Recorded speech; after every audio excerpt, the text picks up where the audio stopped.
The subject of Igbo presidency is one that has been provoking diverse reaction from major political players from across the length and breadth of Nigeria. Yesterday on this program, we hosted a northern leader of thought, Dr. Hakeem Baba Ahmed, who made it clear that not many people in his own part of the country are interested in as much as discussing that subject. In the South, however, discussions around this subject have, with the passage of time, assumed multi-dimensional colorations, leading to questions like, what exactly do the Igbos want? An Igbo presidency? A Southeastern president? A Nigerian president of Igbo extraction? Or what?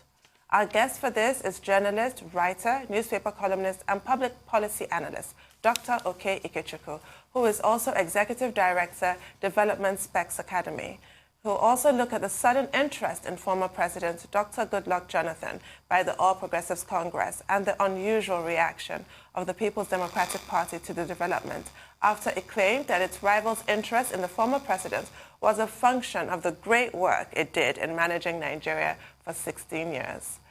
Good morning, Doctor. Welcome to the show. Good morning, Tudu. Good morning, Rufai. Morning, Doctor. Good to be here once again. Morning. Thank you for joining us. Yeah, good morning. So I'd like to start on the question of Igbo presidency. I'm not sure if you caught our interview yesterday with Dr. Baba Ahmed, and he made it clear that while he's a proponent of restructuring, which we'll come to later on in the conversation, he was resistant to any calls for an Igbo president, calls for a Fulani president, a Yoruba president, or any other ethnic nationality for that matter. He was advocating for more of a meritocracy and the need to move beyond identity politics. What is your take on that? My take is quite simple. Beginning with his statement about his part of the country not being interested in the subject, that is correct. The North, as a group, is not a matter they are worrying about. You have a preponderance of persons from the North who want the presidency to return to the North. But what my take on that imagined reality is that the North has also become, by that, far less strategic than it used to be. A winner takes all in a situation where even what you've won and you're holding is deteriorating in your hands is not a hallmark of wisdom. Look at the country the way it's configured today. Look at the appointments, the lopsided appointments, the hegemonic disposition of the federal government, the overrunning of the South.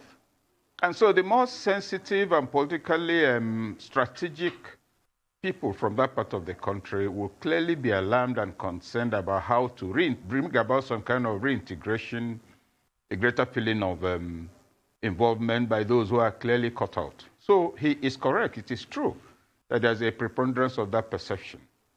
But let's also look at the meat of that perception. What is the North today, after so many years of the presidency?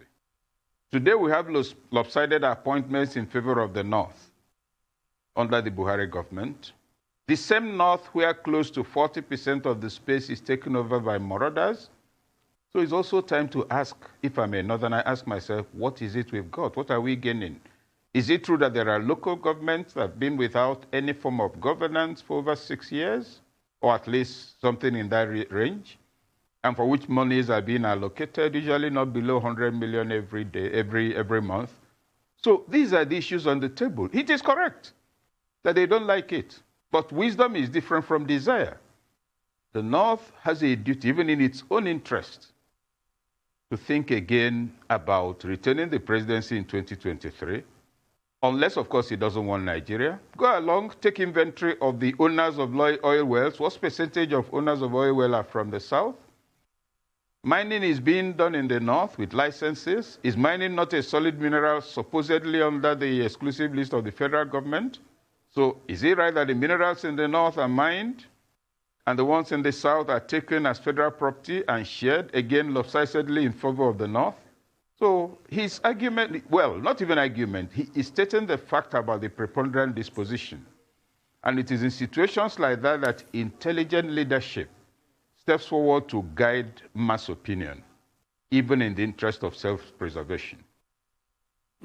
Intelligent leadership Would you say that's something we have in abundance in this country owing to the circumstances around? Because somebody would have thought that at now the talk about restructuring will have been handled. But yesterday the South-South leaders met, they had an engagement in Port Harcourt, and restructuring or nothing, but we're not hearing anything from the other side. And how can we bring about this intelligent leadership that will solve most of the pertinent problems and challenges we have in the country?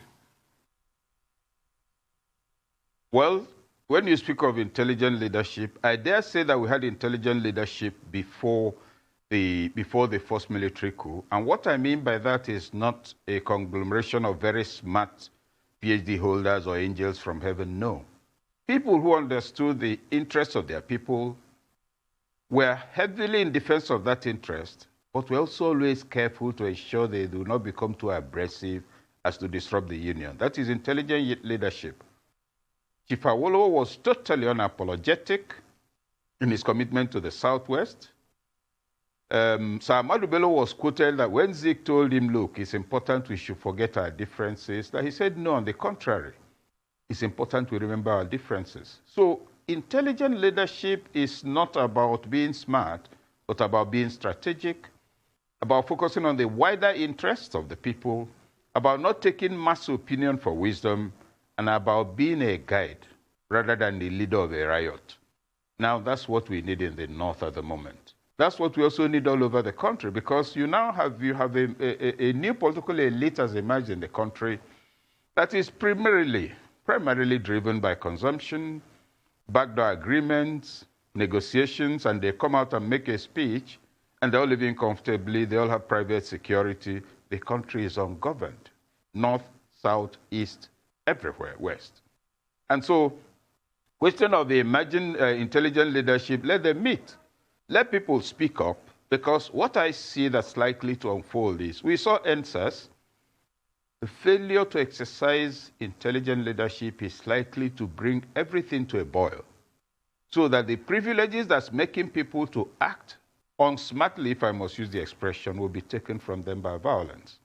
NSAS was a warning, I should think it is, telling the leaders, take responsibility for our survival, welfare, and security. There's nothing else we are asking of you. So that intelligent leadership is not evolving. I think there is a time in the case of the North, if they really have elders, to meet and sit down and say, look, will this work for us? We have the largest number of states. We have the largest number of local governments. We get the largest quantity of federal allocation, both to state and federal and local governments. All positions of value are held by us. Is it in our interest to continue like this? And I'll cite an example with Bello Gwandu used to be MD of Nigerian Ports Authority. A very intelligent professional, one of the best MDs, if you ask me, that MPA has had in terms of qualification, experience, and growing within the ranks. After he left the place, I had once asked him, I said, Malam, why don't you think of going to Senate? He chuckled. He said, this is not how it works. I'm from a large family. We are very big. You know, if you take everything, you're going to create animosity among yourselves. This person is holding the traditional stool. This person is holding that. We can't be running all over the place. It doesn't create, and he struck. That kind of thinking should guide the North towards 2023. And let's face it, all the variables they've placed on the table can give them the presidency in 2023. The intelligent thing is not to go for it. There will be nobody to govern. The Southeast is totally decimated. Lowest number of states, lowest number of local governments, lowest number of budgetary allocations since 1999, and in the current government, near zero appointment at the federal level, and then the place is also being overrun by headsmen. So what do you expect? The people no longer feel they belong. And if you say we have the instruments of state and we have the numbers and we can produce a president, yes, you can. Who will you govern eventually? When most of you are living in Abuja instead of your states in the North, when most governors do not spend more than 2 weeks, if not just 1 week, in their respective states, when senators can't go home, House of Reps members can't go home, And at the political level, you maintain the illusion of grabbing, holding the center and draining it to live at a level that doesn't make sense. We are begging for implosion the way we are going. If Galadima, the guest of yesterday, that is his view, and his view that, look, I don't think it is right, let him also find like-minded people. This is the time for elders to speak as elders.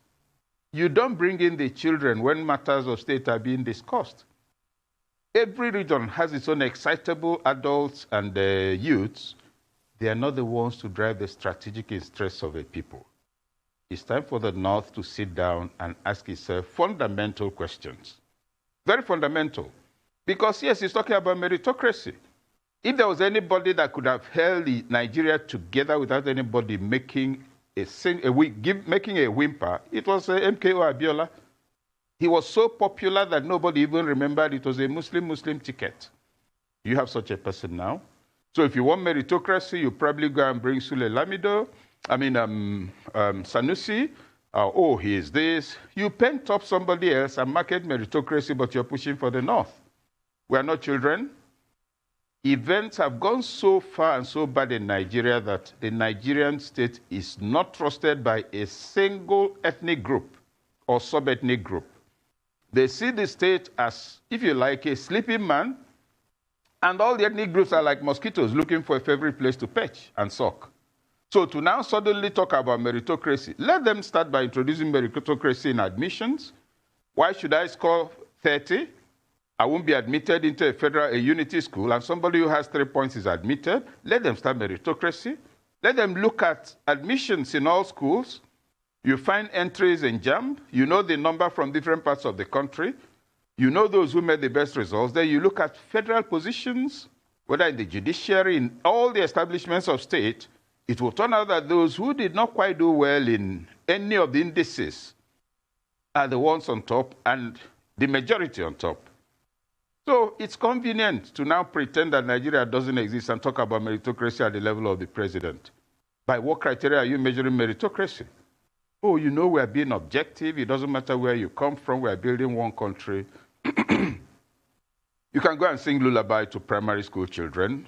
The deception is smart, but it's not going to take anybody anywhere. And my real concern is not even whether it's an Igbo president, a person that becomes president, but the fact that an implosion is being brewed, and they're not paying the right kind of attention to it.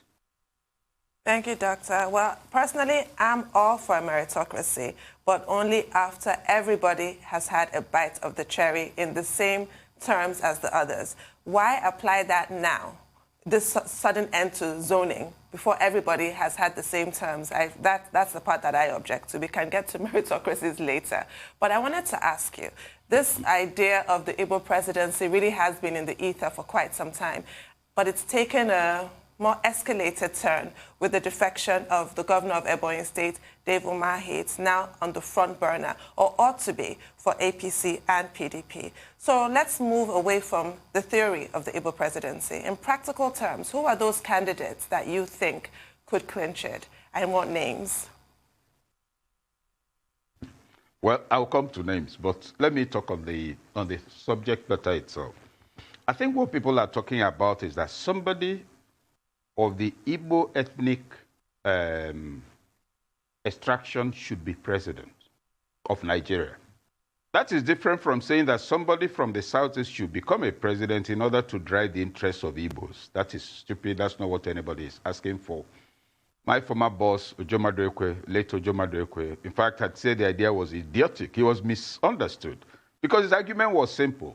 You don't have a federal republic of Igbo land. You don't have an Igbo republic. So you're talking about an Igbo person, a Nigerian president of Igbo extraction, not an Igbo president. Because if you must have an Igbo president, why should I not insist on honorable president? I'm not Igbo like you. So that distinction needs to be made clear. The second point is that because the state has become, if you like, a basket that's rotated around, there's evidence that when the presidency is in your region, that region appears to enjoy more federal resources and all sorts of things. So you can't call for objectivity when that distrust is still there. So it is only fair and reasonable to demand that, yes, rotate it, no matter what reasons you give. After you've gone around, then you can talk about meritocracy. I agree completely with that perspective. It's not ideal, but that is the level of political maturity. Sorry, that is what our current level of political maturity demands. The other thing, of course, is that even if it had gone around or it hasn't gone, look at the Southeast. All the federal roads, all of them are bad as I speak. All of them have been bad since 1999. And that includes the 20 years, 16 years that PDP is bragging about that it turned Nigeria to heaven. So that's federal road. Look at federal appointments. Look at federal institutions. Look at everything belonging to the Southeast. The place actually is not on the map. Is there any rail line in the Southeast? Is a gas plant part of the Southeast? So economically, politically, in every sense of the word, the region does not exist in the map of power in Nigeria. Now, coming to the presidency, the individuals, yes, the governor of Ebonyi State has indicated interest in the position, and his reason was quite simple, or is quite simple. He said, PDP has been unfair to his people of the Southeast, and so he's going there. Of course, people have been aware of his desire to be president for a long time. Whether that is to be understood that the Southeast is moving him as a candidate is another matter. It's his own personal project. If you go and see what's going on in Ebonyi State, if you like the Islamization of sections of the state and all kinds of measures, you ask yourself whether Ebonyi people can handle that in the next 5-10 years. But the major point about the governor of Ebonyi State's project is that the very reason he gives falls flat on its face. You say PDP has not been fair to your people. I agree. That's actually true. So you're moving to a PC that has given you nothing in 5 years, that has excluded you from all major projects. The APC headed by a president who, I think in his first media chat, probably the only one, the matter was raised and he said, look, what is it? What else do they want? I've given them labor. I've given them a Emefiele. What else does the Southeast want? The Emefiele is Southeast. Ngige in labor is Southeast. What else do they want? We've taken care of them. That tells you the perception. And the example I use is you've come to a ranch. It's full of all kinds of animals, elephants, buffaloes, chickens, rabbits, even grass cutters. You allocate elephants and buffaloes, and then you give somebody 2 rabbits, 1 chicken, and a one-eyed grass cutter, and he's holding 4. Say, wow, can't you say the number? Please, count the substance, not the number. So Ebonyi State Governor's project is a personal project, and the reasons he's given do not justify at all. The statement, unfortunate, very unfortunate, belies the fact. Are you going to APC that will be fair to your people? Is it fair to your people as we speak? Now, stretching it wider, if you're talking about what kind of people do you think should step forward for this, I tell you, it has to be people that other ethnic groups will look at and feel, we can do business with this man or this woman. We can talk with this person. You check his track record. And in this regard, I want to make a distinction between Igbo political leaders or elite whom I consider hothouse plants. That is politicians, please excuse the expression, who have been enjoying political honeymoon since 1999 because they were on political Viagra. Conspiracy threw them up. Conspiracy and rigging sustained them. Irregularities and power play have made them into what you might call, in inverted commas, prominent Nigerians, with no substance of worth in their areas. Those are different. Now, if you take, let me name 3 people before I come back to some of the politicians. Take somebody like Chief Chukwuemeka Chikelu. Nobody hears much about him today. Take somebody like Peter Obi. Take somebody like Dr. Sam Egwu of Ebonyi State. And I'll start with Sam Egwu. And I'm mentioning the names you know, or I'm just presenting them for evaluation. Egwu was governor for 8 years. He introduced free education. And that free education did not exclude indigents. He set up what you might call the equivalent of a service commission. Political party leaders were made to have some dignity. The local party chairman had a car. Those at lower levels had motorcycles. There was something they were getting. So it was being built. And if you see the method he used, there's an election, so we come to an area, who would you want to represent you? Oh, it is so and so, but he doesn't have the money. They will will contrive for him to become the candidate, and he will win. That's why, if you notice, there were practically no losses by his party while he was governor. Methodical. He was Minister of Education. Go and check the National Education Master Plan that Egwu left behind. He inherited one, but upgraded it so dramatically. And that upgrading was not to sit some people down in his office and tell them to write him. He kept calling series of stakeholders from all over the country, from areas not connected with education, to keep reviewing it. So you're talking, and he's played at the national level. He was to have been party chairman until the last minute decision, and he took it well. So that is one. You come to Peter Obi. I don't need to say anything about that. Peter has his record in performance. First, he's a successful businessman. Second, he has worldwide contacts. Unknown to many of us, Peter Obi, as a student, was also a landlord. In fact, whether it will embarrass him and his friend, I wouldn't know. But one of the most prominent traditional rulers in the North today, who graduated from the University of Nigeria at about the same time with him, was a tenant in Peter's house in Nsukka. And you see, an internationally recognized businessman who has put in 8 years as governor after being a bank MD, and who during his tenure showed how you can manage resources, is a viable candidate. Peter, like Egwu, is not likely to frighten anybody in the North that tomorrow he will talk about secession. No. These are people who understand power. Then you come to Chikelo. Chukwuemeka Chikelo, as Minister of Information, was absolutely exceptional. He lived in his own house, drove his own car. None of his aides was bought a car.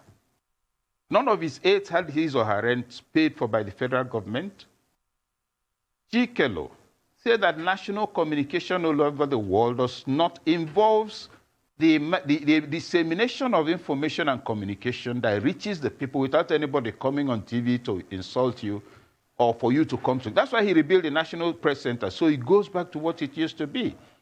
He goes there, you go there, get your data. On rare occasions, you get a briefing. Then to reactivate all the information centers all over the world. Look, when we were small, sometimes you're in town and you see a Land Rover driving around with a megaphone on top. It's announcing a film. It's announcing a government policy. That's what it used to be. It was under domestic publicity when he was minister. So, and people who went through. And at no time would you find a file lingering. And he had exemplary personal dignity. He also had he has age on his side. And you see people, let me tell you, if Emeka is to come out for any political office today, I will go to be driver. Okay. Because we can talk. Okay. Yes, sorry.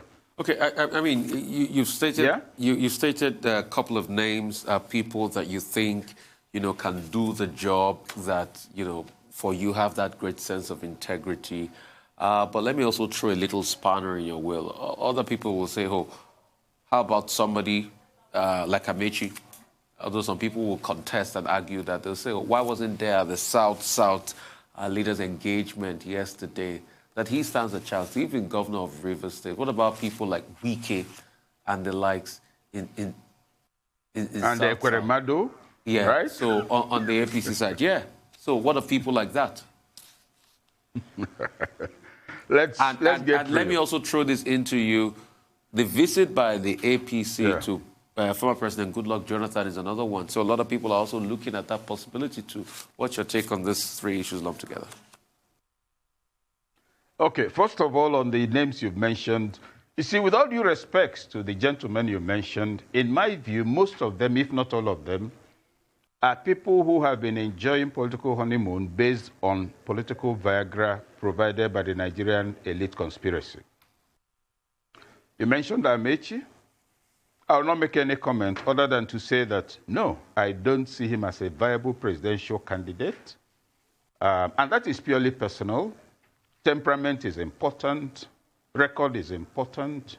Bearing is important. Remember, he was the president of the head of the Governors Forum under Jonathan. The Governors Forum that said, no, give us our money, share it, let's go and eat it. Don't save. And how is he going? How is the rail project he's doing faring? A president of Igbo extraction who is Minister of Transport and is part of the country is the place with the worst set of roads combined, and also where there's no conversation about a rail line, and where you have the highest volume of land traffic. So what is it? In any case, what is it you're going to market at the national level to say this man? Because it's 21st century, there must be some bearing to the presence of a president. Does anybody market anything at the national level? Then we can. No, but you're talking about new paradigms. Yeah, okay. So with new paradigms, there must be some marketing. So you then talk about Wike. Wike has been very strong. In fact, PDP should be grateful to him for his voluble engagements. But as president, that's another matter altogether, because the question is whether he will also have the right effect on other regions. Ekweremadu, yes, he was deputy senator. He was in the Senate for 12 years. There might be something he has to show for it. I don't know what it is. I haven't seen it. Either in terms of mentoring and the political listing around him, outside the personal. And remember, these are purely personal views, which may be incorrect. But I'm telling you that if you're talking about a president that will be a Nigerian president, 21st century president, there must be things to consider. Knowledge, ambience, character. How that kind of person will be taken and how he or she will appear in the international environment. This is not 1960. This is not 1999. This is a whole new world, a post-COVID world. And so that many of the candidates running up and down, or supposedly who are interested, there's nothing wrong with interest, but you must ask yourself, how is this going to be leveraged? So I mentioned those three, and I'm sure there are others, deliberately, because I'm speaking as a person. Now, as for the others, particularly those with substantial political exposure in the last 20 years, I need to know what they stand for. Okay, Ogbonnaya Onu is a name that comes to mind. Think of the PDP primaries in a... Hello, sorry? Sir? Sorry, I said Ogbonnaya Onu is another name that comes to mind. What's your take on that?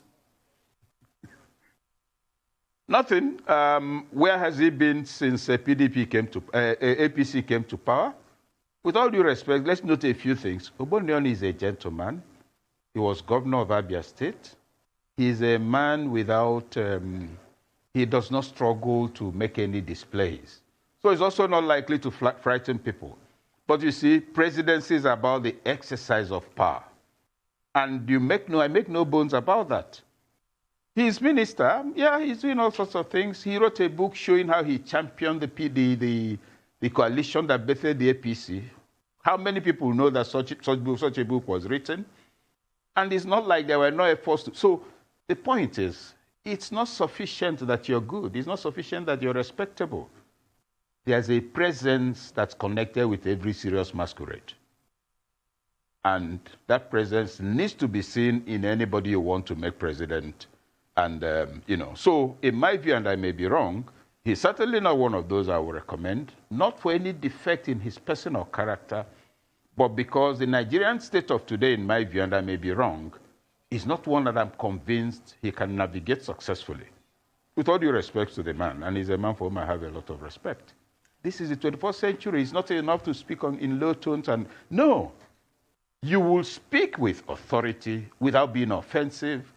You show mastery without being loquacious.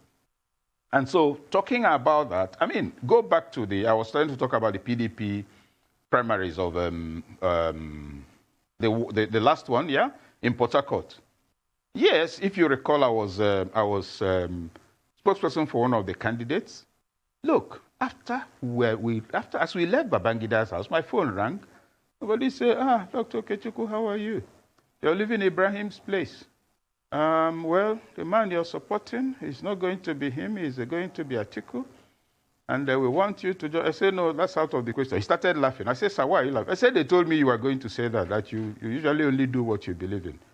But the long and short of it was that decision was taken by some people. And it's interesting the reason he gave.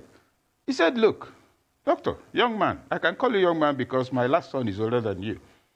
Do you know what? These people, only one person is really supporting your candidate. He has taken chairmanship. He has taken all of this. Where were all these people in 1999? They are small children. Trailer will run over them. I'm telling you to leave. I said, no, that's not how it works. And in any case, your candidate, I have my views about him. Now, what am I leading up to? The Nigerian state remains a conspiracy of the elite. Now, the elite has been so caught up with consumption that it's now about to self-destruct across all the ethnic groups.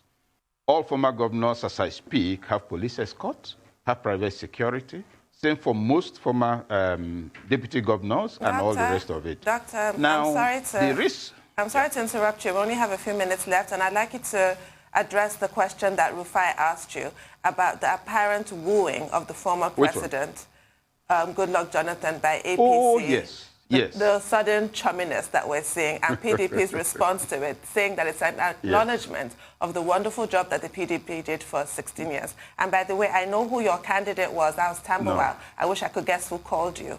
I'd like to know that, too. You're not going to get that. I didn't think so. So, well, quite frankly, we can conveniently dismiss PDP's claim about having the party being... If it was a party, the APC people will have approached the party and tell them, please go and tell Oga that we want him. You see, the PDP has, in the last 5 years, developed, in my view, a very, very shameful record in political opposition. Totally incompetent. Desperate to find a reason to make a press release because there's no real ideological thinking within the party today. So we can dismiss that completely. They wanted to say something. Now, approaching Goodluck Jonathan, yes, is good. They may have seen some virtues, but I think they need to move beyond the former president. And with all due respect to the gentleman, we must ask ourselves, what was this magic that occurred under him? You see, you cannot, because there are one-eyed people everywhere, or blind people everywhere, insist that somebody who can feel by touching the ground be made the king. There are people with 2 eyes. He has had his turn. How did it happen? Would the PDP have lost if he did certain things, if he didn't allow governors to go? Did he not introduce a disruptive engagement when he reneged on his agreement with the North? So it is good that they're acknowledging him, but they're also not being very creative. They need to move on. They need to find new paradigms. They need to convince. It's not, oh, you've invited to this African country because you handed over. All of that is good. All those gestures are fine, but we need a president of the 21st century. And going back to the core issues, the Southeast deserves to have from that region a president so that there will be no argument about inequity. Oh, you kept rotating when it came to our turn, you stopped. Finally, I'd like you recall I've been on air some weeks back, but the network didn't work. There's something, I'm sure you recall, the two of you. Yeah. There's something Rufai told me in confidence not to tell to do, so I won't tell her. Rufai told me that it was what do you call it? That it was to those village people who made the network not to work. But since he said I shouldn't tell you, I will not tell you. Anyway, the most important thing is that we're both from Ogun State. The Nigerians... No, I said village people, not state people.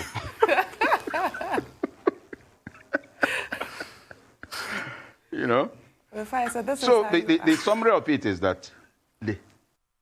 Exactly. But I haven't told you anything, remember. I told you I won't tell you. You were so discreet, Doctor. So discreet. Absolutely. Absolutely. On national television. So, just on a final note, what I'm saying in very specific terms is that it would be reasonable to have somebody from the Southeast as the next president. Not somebody who will be there to drive purely Igbo interests, but somebody who probably will actually succeed in giving us once again a sense of one Nigeria.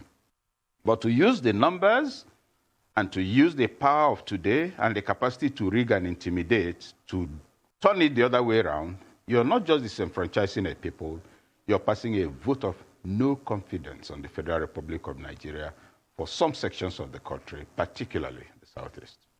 Thank you, Dr. Okey Ikechukwu. On that note, we round up. Thank you for joining us this morning.